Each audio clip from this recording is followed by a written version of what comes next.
Now, the vast majority of meetings are terrible. I don't think anybody's in a disagreement about that. In fact, if you've ever been to a good meeting, you know just how invigorating they could be. It's amazing when you're at a good meeting. But most meetings, they frankly just could have been an email. And new research shows that not only are bad meetings bad, but they are also bad for you in a way that they create what the researchers call a hangover. We're going to look at an article that discusses that today.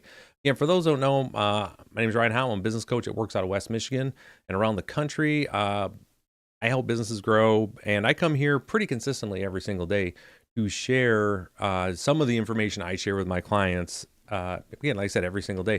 And let's get into it here. And I hope to earn your subscription today. So let's take a look here. Now, this article is always going to be linked in the description, so let's go check this out. It's from the New York Post. Work meetings are giving employees hangovers, research reveals. It negatively affects our productivity. This is by Adriana Diaz. And, duh. I think is the answer. I think we're all, collectively just putting out there like, no, yeah, duh. We all know that meetings are a drain on our productivity, but there's a lingering effect is really what they get into here. And I love the phrase that they use, the hangover. So let's take, and again,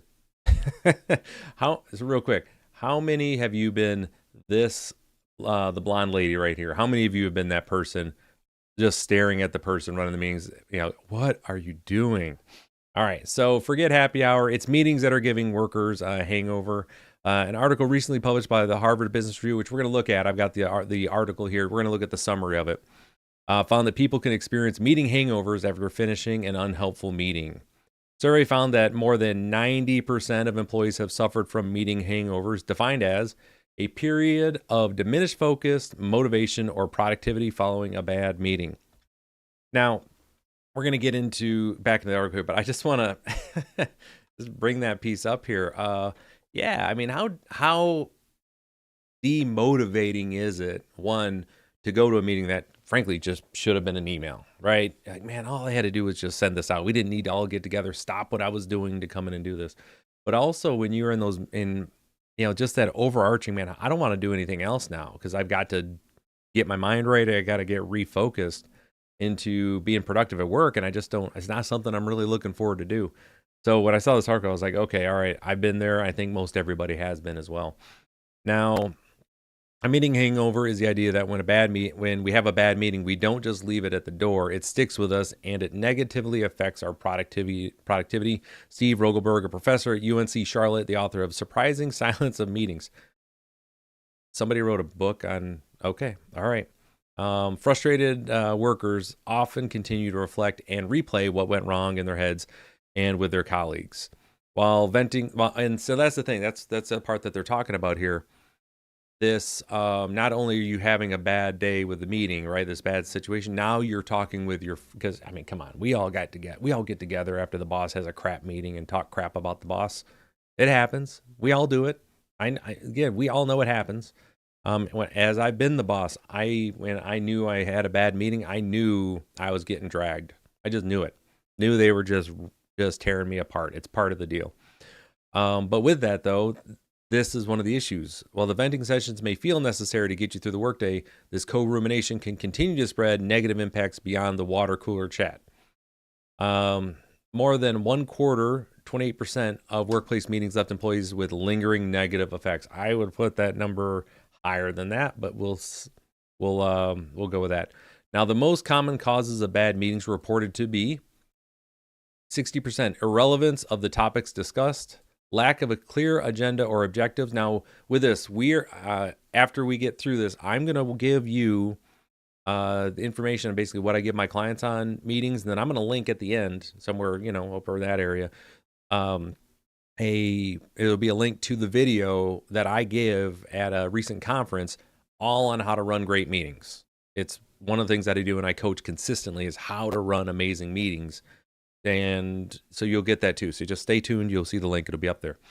Poor time management, right? If you run long on your meetings, boo.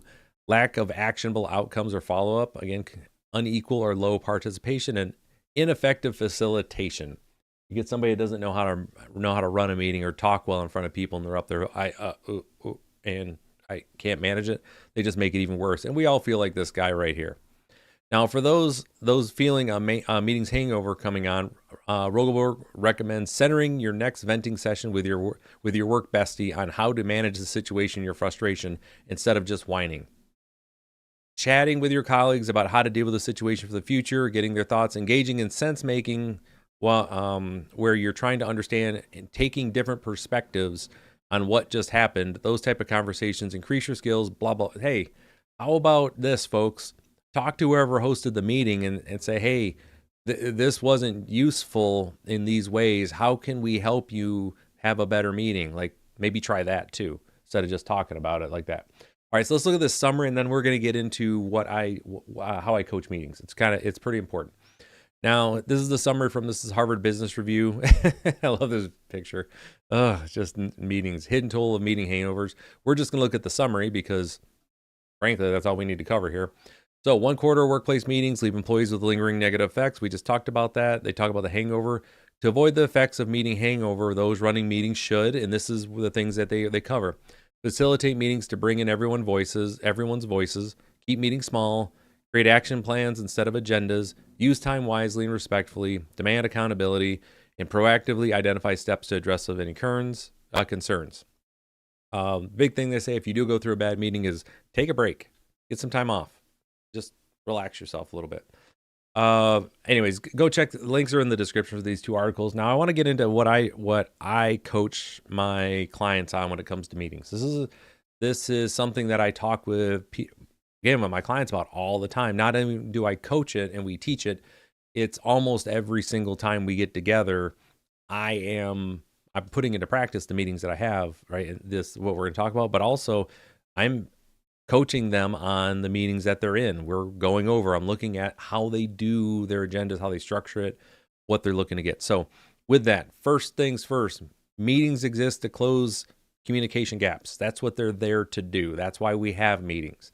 If you are just getting in there to catch up and just talk with people, if your meeting is only so you can feel better about you and what's going on in the office, that's not a meeting.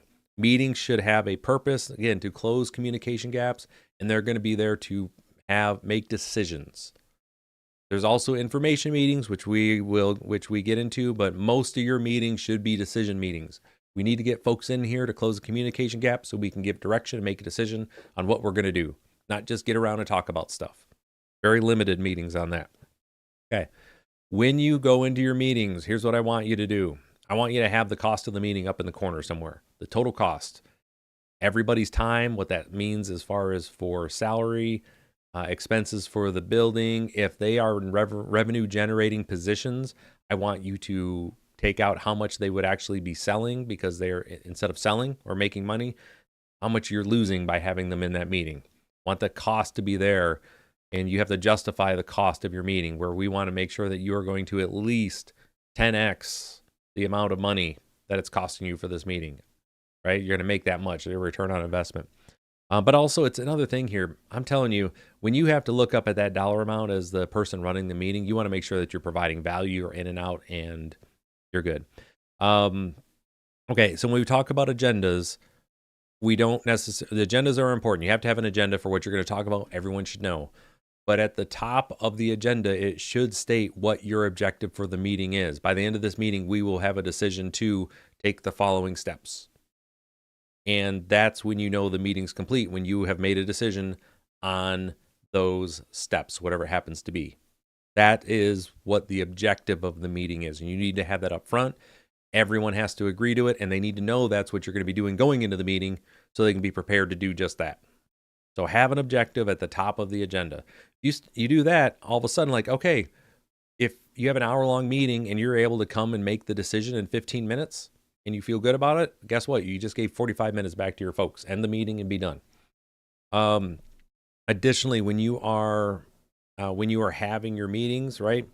Yes, it's important to make sure that everybody talks. Anyone who's in that meeting, they should be there to either they need the information to make a decision and be part of the decision, or they are there giving the information to help other people make decisions. in some way, shape, or form. Even if it's an information meeting, that's to help them make decisions either on how things are going to operate in the future, et cetera, et cetera.